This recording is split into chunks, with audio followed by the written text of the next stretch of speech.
Could quantum computing kill KASPA and BITCOIN?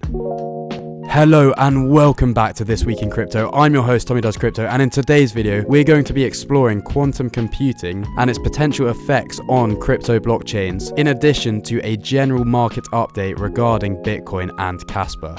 YouTube analytics tells me that only 22% of you guys watching right now are actually subscribed, so if you do enjoy, please smash that sub button. It is free, it helps me out a lot, and you can always unsubscribe later.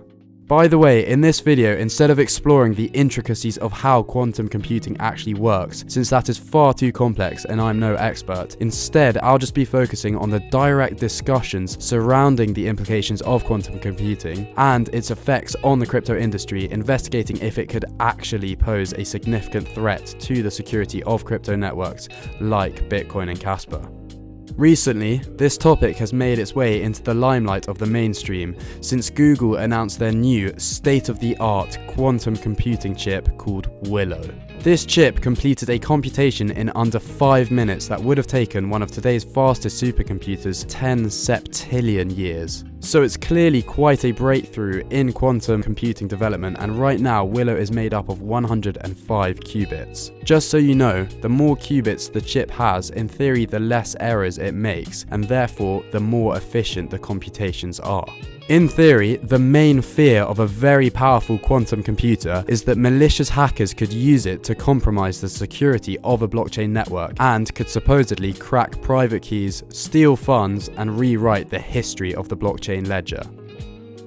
Bitcoin's cryptographic security algorithm is SHA-256, which ensures the blockchain's resistance to traditional computing attacks and hacks, and in order to brute force a Bitcoin private key, it would take 2 to the power of 256 operations, which is a number so big it would effectively make it impossible. However, theoretically, quantum computers could reduce the time of that.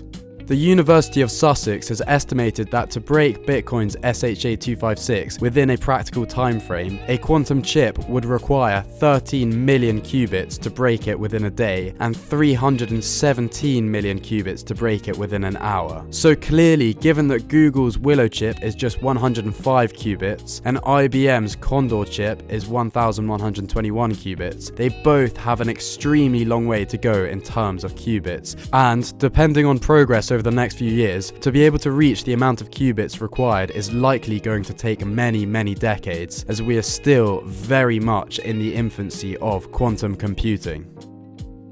Also, it needs to be noted that Bitcoin's SHA-256 is arguably more secure than other cryptographic systems like RSA and ETC, which are algorithms used in many of our financial services, messaging and email systems, and even in the military. This means that we'd likely see the collapses of our banking, military, healthcare, and the majority of our society before the Bitcoin security itself was troubled by the potential of it being breached by a quantum computer.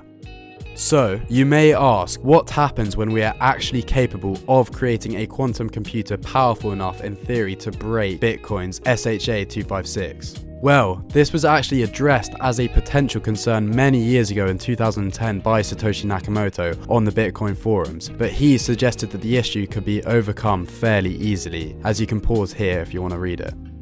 The beauty of blockchain is that if a consensus is reached amongst nodes, then changes to the network can be implemented via a fork, either a hard fork or a soft fork.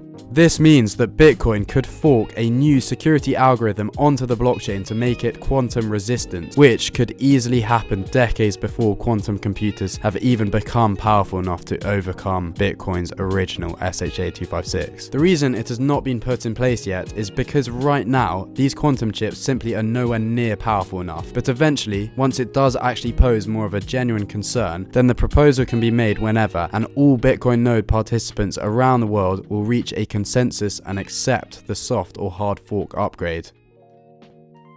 While KASPA does not use SHA-256, it instead uses a less energy-intensive K-heavy hash algorithm, which makes it, I believe, as secure as the Bitcoin network. Since we've already spoken about how Bitcoin will be able to confidently adapt to and overcome quantum computers through a forking of a new quantum-resistant algorithm into the network when the concern becomes more pressing, then KASPA definitely can do the same. One of the main KASPA contributors, Shai Deshi, who has in fact a PhD in quantum cryptography, said this last year on Twitter: "I do not perceive quantum security as an immediate pressing concern, and I do not think preparing for a quantum era should currently be a priority. Both because quantum computation is far from scalable enough to pose practical threats, and because, in my honest opinion, post-quantum technologies still need to mature before they are ready for adoption."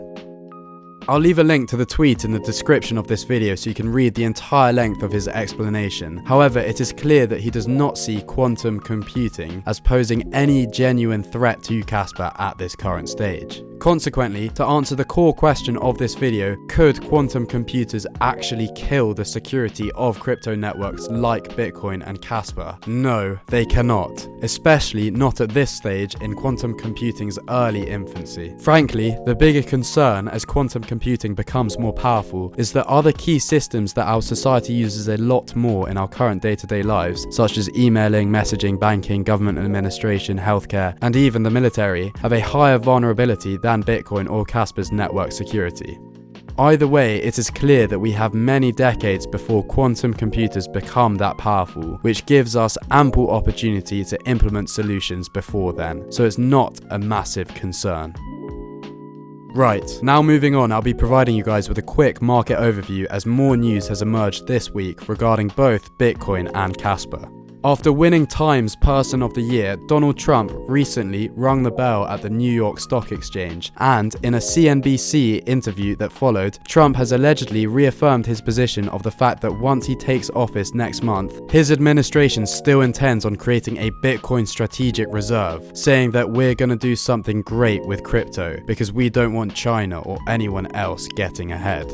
Of course, a US Bitcoin reserve would be extremely bullish, since not only will it mean that the US government will buy a whole load of BTC, but it also gives further credence to the idea of global adoption and likely will prompt other countries to follow suit. This, paired with big ETF inflows over the last week, as well as MicroStrategy entering into the top 100 on the Nasdaq, joining the QQQ, has all led to extremely bullish sentiment as we have hit a new all-time high just north of $107,000 US per BTC.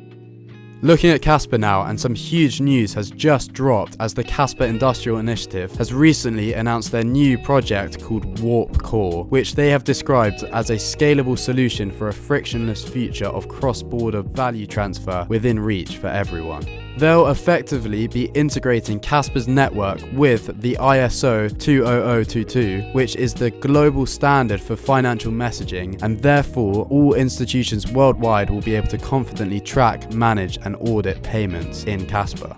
Obviously, this is exceptionally bullish and shows the ways in which third-party KASPA-driven initiatives are attempting to push KASPA into the mainstream and towards its goal of being a globally adopted, decentralized, peer-to-peer, cross-border electronic cash system.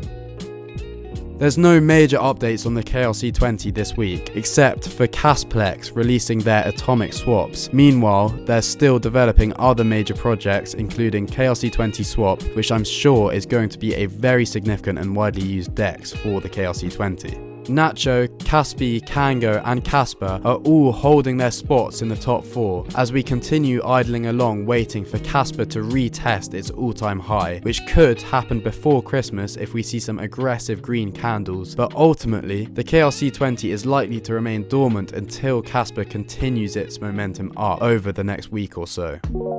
If you did enjoy the video, please leave a like, comment, share, and most importantly, subscribe. You've been listening to This Week in Crypto, and I've been your host, Tommy Does Crypto, and I'll see you in the next one. Bye bye.